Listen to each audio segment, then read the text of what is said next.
So Elise Stefanik was on with Shannon Bream. Now, let me tell you something. I've known Shannon Bream is one of the most innocuous people in all of broadcasting. And I don't mean that as like a slight on her character. She's a very good reporter. She's usually like a SCOTUS reporter. And that's how she really got started. And she's a very even-keeled, very kind person. She's a devout Christian. And I think that she does a better job at demonstrating her faith in the public eye than most of the people in the industry. And so I have a lot of good things to say about her. She's not a partisan. She's not super zealous. I mean, obviously, she's a conservative. I mean, clearly, she's got, she doesn't lie to you about that. But she's not a zealot.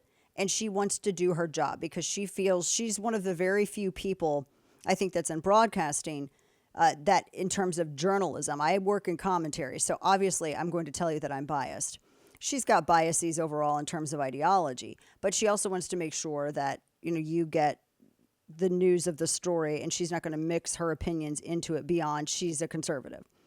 So anyway, I was really shocked by this audio soundbite. And Elise Stefanik, I got to say, Elise Stefanik was not called on something that isn't known. Elise Stefanik, I think in the early days of her campaign, she was not a big Trump ally. She wasn't. And this isn't anything that anybody's making up.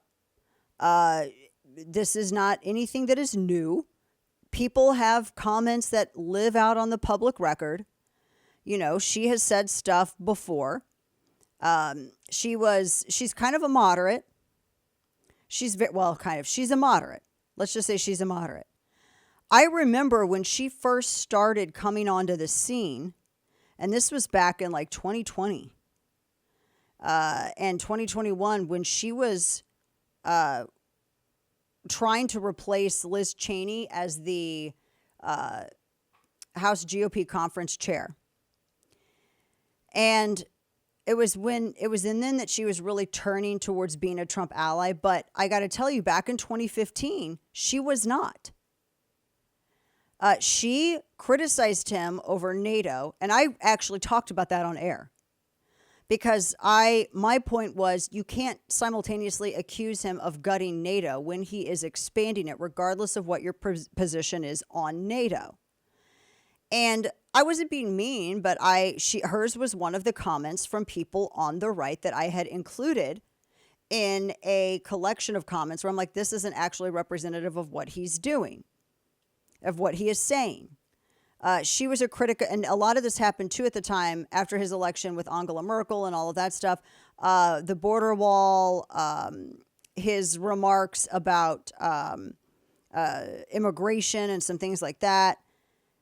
She didn't endorse a candidate in the 2016 primary, and she was critical of him. She was, and this was back in 2015, 2016. This is a fact. This isn't a lie. And I'm fine with people changing their minds on things. And I'm also fine with people, as everyone should be, if you want to assume and be cautious about somebody without no record, and they prove you wrong and they do well, that's a great thing. Can we all agree with that? Or are we all acting like that's a bad thing because we're trying to keep score? I don't understand what some people's priorities are anymore. The reason I say this up is because I was really shocked by her tone here with Shannon Bream. This is audio soundbite 18. Listen to this. The question is when. More importantly, why did you change your mind about President Trump?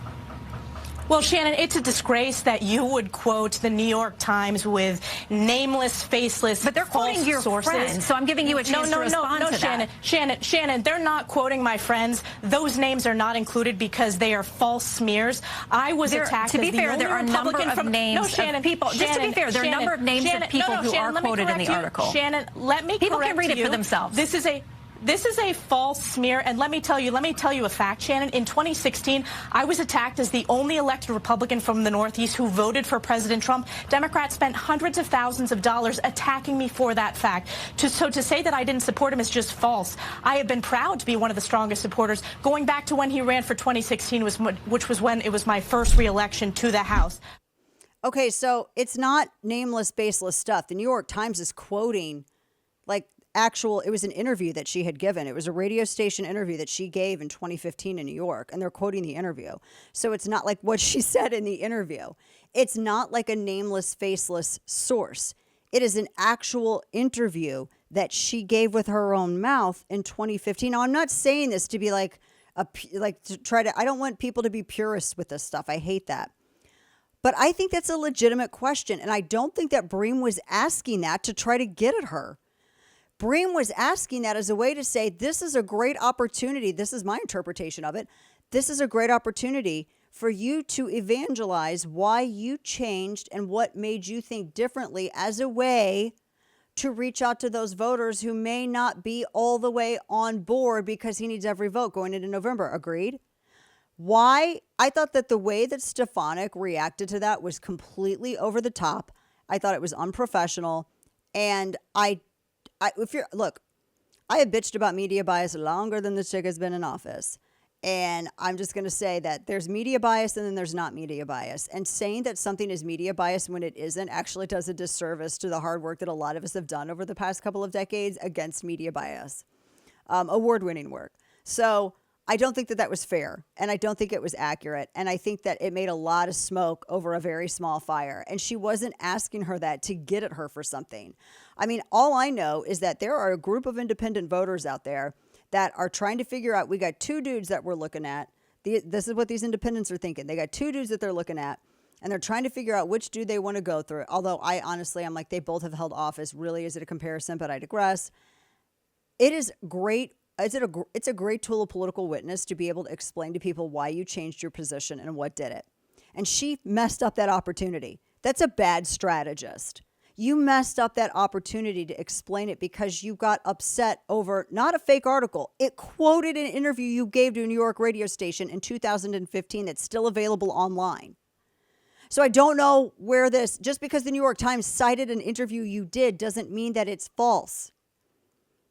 Not everything is. And I just thought that was ridiculous. And I didn't think it made her look good. And Bream is not one of the people Bream is not an enemy. So I don't know. I can't stand when I see stuff like that. And it also signaled to me that there's still a lot of the purism enforcement that needs to stop. I feel like the people that are enforcing purity tests are commie plants who don't want to win. You either want to win or you don't. And if you're driving away votes, you're a communist and you should be ostracized. That's just how I look at it.